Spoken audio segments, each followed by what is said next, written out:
જિલ્લા ભાજપ પ્રમુખ સતીશભાઈ પટેલ ઉપર આક્ષેપો થયા બાદ તેઓએ પત્રકાર પરિષદ યોજી તમામ આક્ષેપોને લઈ સ્પષ્ટતા આપી હતી।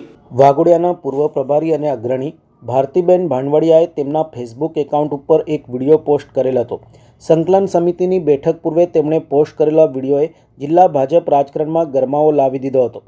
તેઓએ વિડીયોમાં કહ્યું હતું કે જિલ્લા ભાજપા પ્રમુખે જિલ્લા ભાજપની ઘોર ખોદી નાખી છે, જિલ્લાની સુગર ફેક્ટરી ડૂબાડી ભ્રષ્ટાચાર કર્યો છે, કાર્યકરોનું અપમાન કર્યું છે, ત્યારે આવા ભ્રષ્ટાચારી જિલ્લા ભાજપ પ્રમુખને રિપીટ ન કરવા જોઈએ તેવી વિનંતી કરતો વિડીયો બનાવાયો હતો। સમગ્ર મામલે જિલ્લા ભાજપ પ્રમુખ સતીશભાઈ પટેલ દ્વારા પત્રકાર પરિષદ યોજી હતી। ભારતી ભાંડવડિયાના આક્ષેપોનું ખંડન કરી પત્રકારોને વિસ્તૃત માહિતી આપી તેમણે જણાવ્યું હતું કે બેનને બરોડા સેન્ટર કોઓપરેટિવ બેંકમાં ડિરેક્ટર બનવું હતું। બેંક પ્રમુખની ઓફિસમાં સતત આખો દિવસ બેસી રહેતા હોય અમે વિરોધ નોંધાવ્યો હતો। મને બદનામ કરવા માટે અને ખોટી રીતે આક્ષેપો કરીને કાવતરું કર્યું છે। ટૂંક સમયમાં વકીલ દ્વારા નોટિસ આપીને ખુલાસો માંગીશ। વડોદરા શુગરમાં ₹1નો ભ્રષ્ટાચાર કર્યો હોય તો જાહેરમાં રાજીનામું આપી દઈશ। મેં ₹1નો શુગરમાં ભ્રષ્ટાચાર કર્યો નથી। બેનને સહકારી આગેવાન બનવું છે, સંગઠનમાં હોદ્દા જોઈએ છે, પ્રાથમિક સભ્ય કે સક્રિય સભ્ય પણ નથી। ભૂતકાળમાં પ્રદેશ પ્રમુખ CR પાટીલ વિરુદ્ધ પણ વિડીયો જાહેર કર્યો હતો। વારંવાર વિડીયો મૂકીને લોકોને બદનામ કરતા હોય। બેંકના ચેરમેન અતુલભાઈના કહેવાથી વાઘોડિયાના પ્રભારી બનાવ્યા હતા। વાઘોડિયાના પ્રભારી બનાવતી વખતે પ્રાથમિક કે સક્રિય સભ્ય નહીં હોવાની જાણ થતાં જ રાજીનામું લીધું હતું। ભૂતકાળમાં દિનુમામા GB સોલંકી અને મારા ઉપર આક્ષેપો કર્યા હતા। પ્રદેશ પ્રમુખ CR પાટીલ સહિતના નેતાઓ ઉપર ભૂતકાળમાં તેઓએ આક્ષેપો કર્યા હતા। બેન આક્ષેપો કરે છે તેમાં મારા ગોળમધર કોણ છે તે મને ખબર નથી। વકીલને પૂછ્યા બાદ આગળ વધીશું। કોઈક રાજકીય લોકોને હું આગળ વધું તે પસંદ ન હોય તે લોકોએ આ કરાવ્યું હોય તેવી પ્રતિક્રિયા આપી હતી। બેનને દુખે છે પેટ અને કૂટે છે માથું। એ બેનને આ બરોડા સેન્ટ્રલ કોઓપરેટિવ બેંકમાં ડિરેક્ટર બનવું હતું સરકારી, અને જિલ્લા ભાજપ પ્રમુખ તરીકે મેં મારો સ્પષ્ટ અભિપ્રાય ઉપર આપ્યો કે આ ખેડૂતે નથી કે બેંકની અંદર કોઈ મંડળીના પ્રતિનિધિ નથી, એટલે ન બનવાને કારણે અને સાથે સાથે અગાઉ આ બેંકની અંદર પ્રમુખની ઓફિસમાં સતત આખો દિવસ બેસી રહેવાનું અને ડિરેક્ટરો એમને જોઈને અહીંથી જતા રહેતા હોય, એટલે અમે લોકોએ એનો વિરોધ નોંધાયો, જેને કારણે આ જિલ્લા ભાજપ પ્રમુખની જ્યારે અત્યારે વાત ચાલતી હોય, મેં ફોર્મ ભર્યું હોય ત્યારે મને બદનામ કરવા માટે અને ખોટી રીતે આક્ષેપ કરીને એ મને બદનામ કરવા અત્યારે આ કાવતરું કરી રહ્યા છે। ત્યારે આનો જવાબ પણ ટૂંક સમયમાં જ મારા વકીલ દ્વારા હું નોટિસ આપીને એમની પાસેથી ખુલાસો માગીશ। સાથે સાથે એમને સુગરની વાત કરી તો એ સુગરનો સભાસદ પણ એ બેન નથી, અને સુગરમાં 2 વખત ઓડિટ પણ થયું છે। અગાઉ જ્યારે કોઈ કે આવી વાત કરી તો મેં સ્પેશિયલ કહેલું કે રીઓડિટ કરાવો। જો મેં ₹1નો પણ ભ્રષ્ટાચાર કર્યો હોય તો હું જાહેરમાં રાજીનામું જાહેર જીવનમાંથી આપી દઈશ। આવી પણ મેં અગાઉ વાત કરેલી। આજે પણ કહું છું તમારા બધાના મારફતે કે જેને રીઓડિટ કરાવવું એ કરાવે।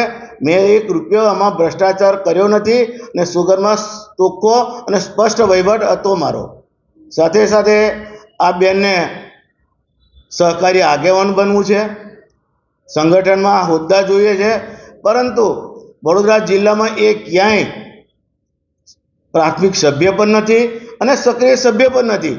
એટલે આ રીતે અગાઉ અમારા પ્રદેશના પ્રમુખ CR પાટીલ વિરુદ્ધનો આવો વિડીયો જાહેર કર્યો। વચ્ચે પૂર આવ્યું વડોદરાની અંદર, ત્યારે પણ બહુ જ લોકોની વિરુદ્ધમાં, તમામ રાજકીય લોકોની વિરુદ્ધમાં ખોટા આક્ષેપો કર્યા હતા, અને આ રીતે અવારનવાર વિડીયો મૂકીને બધાને બદનામ કરતી હોય છે। ત્યારે હવે હું ટૂંક સમયમાં જ એમને હું જવાબ મારા વકીલ દ્વારા એની પાસે માગીશ।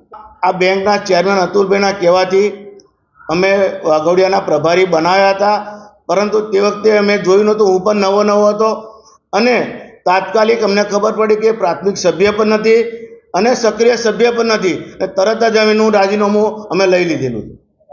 એ યોગ્ય નથી।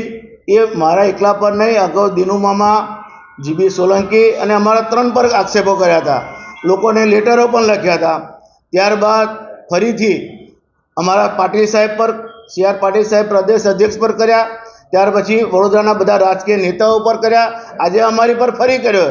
ત્યારે ટૂંક સમયમાં અમે પણ એનો જવાબ માગીશું. એ એમને જ પૂછવું પડે, કારણ કે મને ખબર નથી કે કોણ છે. અમે અમારી દાવેદારી કરી છે, પાર્ટી ચાન્સ આપશે તો અમે કામ કરીશું, નહીં તો પછી પાર્ટી જે આદેશ આપશે એ પ્રમાણે જેને પણ પ્રમુખ બનાવશે એની સાથે રહી અને પાર્ટીનો વ્યાપ વધારીશું. પાર્ટી ફરીથી કદાચ રિપીટ કરે તો આગામી તાલુકા પંચાયત, જિલ્લા પંચાયત, નગરપાલિકાની જે કંઈ ચૂંટણીઓ આવે છે એની અંદર ભારતીય જનતા પાર્ટીનો ભગવો લહેરાય એ પ્રમાણે અમારું આયોજન છે. હવે તો એમને પૂછીએ તો જ ખબર પડે, કારણ કે એ બેન ક્યાંના છે એ પણ આજે કોઈને ખબર નથી. રહે છે વડોદરામાં, પણ ભારતીય જનતા પાર્ટીના ક્યાંય અમારા જિલ્લાના કોઈ સક્રિય સભ્ય કે પ્રાથમિક સભ્ય છે જ નહીં.